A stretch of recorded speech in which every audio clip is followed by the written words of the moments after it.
దావీదు సమూయేలు రాసిన మొదటి గ్రంథంలో సౌలు యోనాతాను సౌలు పుట్టిన బిడ్డలందరూ చనిపోయారని తీసుకుని రెండో అధ్యాయంలో ప్రార్థన చేస్తున్నారు. మొదటి అధ్యాయంలో ధనుర్గీతం పాడాడు, విలాపము అంటాడు. ఎవరి గురించి? మామగారి గురించి, మామద్దుల గురించి, యోనాతాను గురించి ధనుర్గీతం పాడాడట. ధనుర్గీతము. దావీదు ఏడుస్తూ పాడినది అందంగానే ఉంటుంది. మనం నవ్వుతూ పాడితే అది అక్కడికో పోతుంది, గాల్లోని వాటర్ పోయినట్టు. దావీదు ఏడుస్తూ పాడిన అందంగానే ఉంటుంది. నిజంగా విలాపిస్తూ పాడి సౌలు శౌర్యాన్ని, యోనాతాను యోగ్యతను చక్కగా పాడాడు అన్నమాట. అంటే అది పాటకని చెప్తున్నాను కానీ ఏడ్చాడు అన్నమాట. ఈ ప్రేమ ఎలాంటిదంటే స్త్రీలు ప్రేమించే ప్రేమ కంటే గొప్ప ప్రేమ అన్నాడు. ఎవరిది? యోనాతాను. ఎవరైతే తన ప్రాణాన్ని తీయాలని చూశారో వారు ప్రాణాన్ని కోల్పోయారు. ఎవరు ప్రాణం అయితే పోతుందని ప్రాణం దక్కించుకోవడానికి పరిగెట్టారో వారు ప్రాణం విలువ. ఇక్కడ మన పాఠం ఏంటంటే మనం నష్టపరచాలని, మనల్ని ఏదో రకంగా ఇబ్బంది పెట్టాలని మనం తరుముతారు చూడండి. అలాంటి వారే ఎక్కడో చోట ఎటు కాకుండా అయిపోతారు. వాళ్ళ చేత తరంబడుతున్న మనం మాత్రం స్థిరంగా నిలవబడతాం. అర్థమైందా? అన్యాయం ఎప్పుడైనా అన్యాయమే, న్యాయం ఎప్పుడైనా న్యాయం. ఒకటో అధ్యాయంలో విలపించి ఏడ్చి ఏడ్చి రెండో అధ్యాయంలో మొదటి వచ్చింది అన్నాడు, అయ్యా ప్రార్థన చేస్తున్నాడు, అయ్యా నేను యోధాపట్నంలోకి వెళ్ళిద్దునా అన్నాడు. ఎక్కడికి వెళ్తాను? యోధాపట్నంలోకి వెళ్ళనా అన్నాడు.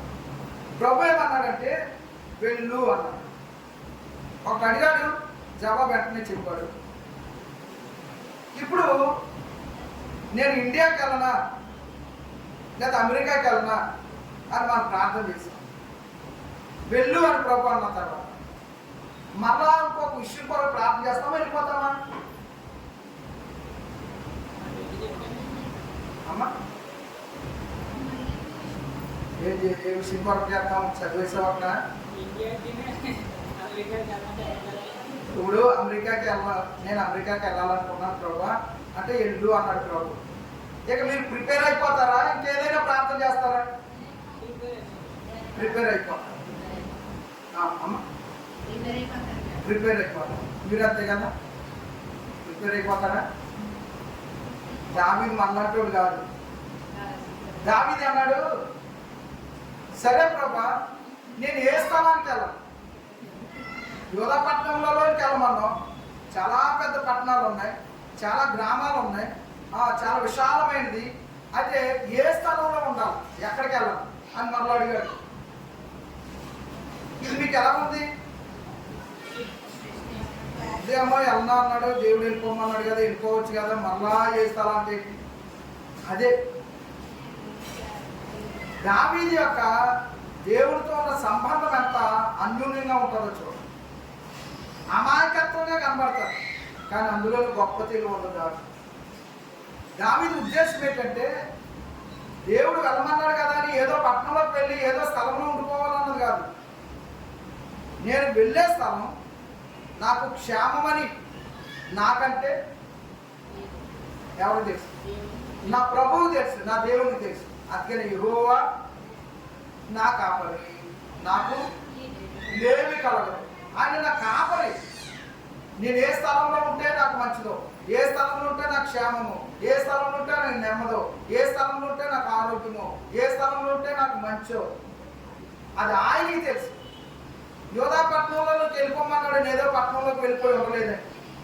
ఏ స్థలంలో ఉంటే క్షేమం, ఏ స్థలంలోకి వెళ్ళను అన్నాడు. అప్పుడు ఆయన అన్నాడు, హెబ్రోనుకి వెళ్ళు అన్నాడు.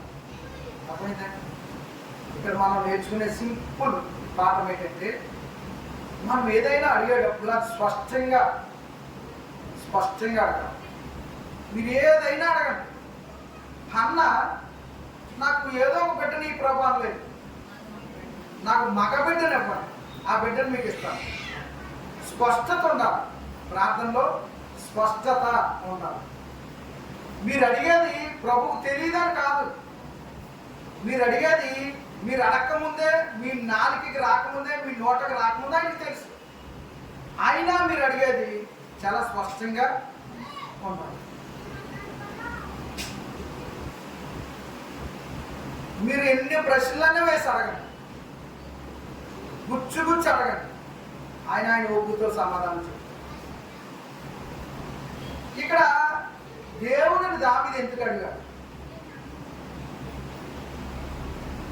అడిగినప్పుడు ఆయన చెప్పినప్పుడు వెళ్ళిపోవచ్చు కదా. ఇది ఇలా ఇలా ఆలోచన చేద్దాం. ఒక విధంగా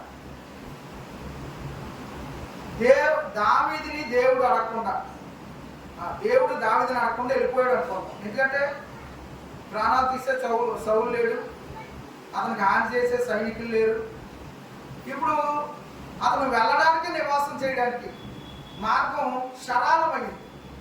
సరళమైనప్పుడు ఇక అతనికి అడ్డేముంది? ఆల్రెడీ ప్రజలందరూ దావీదు మీద మనోభావం కలిగి ఉన్నారు, మంచి ఆలోచన కలిగి ఉన్నారు, అతను రాజుగా ఉండాలని ఆలోచన కలిగి ఉన్నారు. ఇక ఏ అడ్డు లేదు కదా, వెళ్ళిపోవచ్చుగా. మనకి అడ్డులన్నీ తొలగిపోయినాయి అనుకోండి, ఇంక దేవుడు గుర్తురాడు, ప్రార్థన గుర్తురాదు, ఈయన వెళ్ళిపోతాం. కానీ దావీదు అలాంటి వాడు కాదు. దావీదు అడిగి జవాబు పొంది అప్పుడు వెళ్తున్నాడు. ఎందుకో తెలుసా? ఒకవేళ వెళ్ళిన తర్వాత దేవుడు వెళ్ళమన్న స్థలంలో, ఉండమన్న స్థలంలో ఏదైనా నష్టం కలిగితే, ఇలా ఊహించుకుందాం, ఏదైనా నష్టం కలిగితే, ఏదో కష్టం కలిగితే, ఎవరి వల్ల ఏదైనా ప్రమాదం కలిగితే, అప్పుడు దావీదు దేవుడిని ఏం చేయగలరు? తిరిగి మరలా అడగలరు. ఇంకా కొంచెం లోతుగా చెప్పాలంటే ప్రశ్నించగలరు. ప్రభా, ఆ స్థలంలో సంగతులన్నీ నీకు తెలుసు కదా, అందుకే కదా నిన్ను అడిగాను, ఎలా మన మట్టి నేను వెళ్ళిపోలేదా? అక్కడ ఏదైనా నష్టం ఉంటే నన్ను ఆపుతావనే కదా. అలా ప్రశ్నించడానికి మనకు ధైర్యం వస్తుంది. దేవుడు ఎప్పుడు కూడా ప్రశ్నించే విధంగా ఆయన పనులు చేయడు. యోబు గ్రంథంలో అంటాడు, ఆయన తీర్చిన తీర్పులను విషయమై ఆయన చేయబట్టుకుని నువ్వు ఎందుకు ఎలా చేస్తున్నావు అని అనగలిగిన వాడు ఎవడు అన్నాడు. ఆయన ఎప్పుడు కూడా తప్పు చేయడు, తప్పులో కారణం, తప్పుడు మార్గంలో ఆయన తెలుసు విషయాలన్నీ. స్థలం గురించి తెలుసు, ఆ స్థలంలో మనుషుల గురించి తెలుసు, అక్కడ ఉన్న పరిస్థితుల గురించి తెలుసు, అక్కడ ఉన్న వాతావరణం గురించి తెలుసు. కాబట్టి అది దేవునికి తెలుసు అని దావీదుకి తెలుసు. కాబట్టి దావీదు ఏం చేస్తున్నాడు? దేవుడు హెబ్రోను గురించి దావీదుకి తెలుసా తెలీదా? హెబ్రోను గురించి తెలుసా తెలీదా? యోధా పట్టణాలలో ఉన్న ప్రదేశాలు, ఆ స్థలాలు దావీదుకి తెలుసా తెలీదా?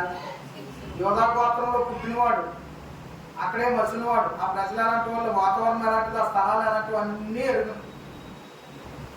మీకు అన్నీ తెలిసి ఉండొచ్చు, కానీ అన్నీ తెలియనట్టుగానే ఉండాలి దేవుడి దగ్గర. అర్థమైందండి? మీరు జ్ఞానవంతులే కావచ్చు, కానీ దేవుడి దగ్గర జ్ఞానం లేదు. ఆయన జ్ఞానానికి మించింది కాదు మన జ్ఞానం. అందుచేత మనం ఏదైనా ఏం చేయాలనుకున్నా, ఎక్కడికి వెళ్ళాలన్నా, ఏం చెందాలన్నా ఏం చేయాలి? దేవుడి దగ్గర అడగడం మంచిదండి. మీరు ప్రయాణమై కాకినాడ వెళ్ళాలనుకున్నారు, ఏం చేయాలి? ప్రార్థన చేసుకుని వెళ్ళాలి. మళ్ళా వచ్చిన తర్వాత పని అయింది ప్రభా, ప్రార్థించిన వెళ్ళాను, నువ్వు సహాయం చేసినావు, మళ్ళీ దేవుడికి స్తోత్రాలు చెల్లించాలి. మీరు ప్రతి ప్రయాణంలో మీ ప్రతి పనిలో, అది చిన్నదే కాదు పెద్దదే కాదు,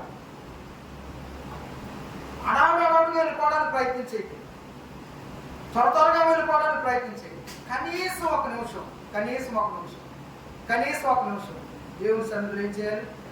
ప్రార్థన చేసి అప్పుడు జోళ్ళు వేసుకుని బయట. మీ ప్రయాణంలో ఆయనే తోడుకుంటారు, మీరు వెళ్ళే స్థలంలో ఆయనే తోడుకుంటారు, మీరు చేసే ప్రయాణంలో ఆయన సహాయం చేస్తారు. ఇది మొదటి ప్రార్థన. ఇక 5వ అధ్యాయంలోకి వచ్చేసరికి దీనికి ఏమని పేరు పెడతారు?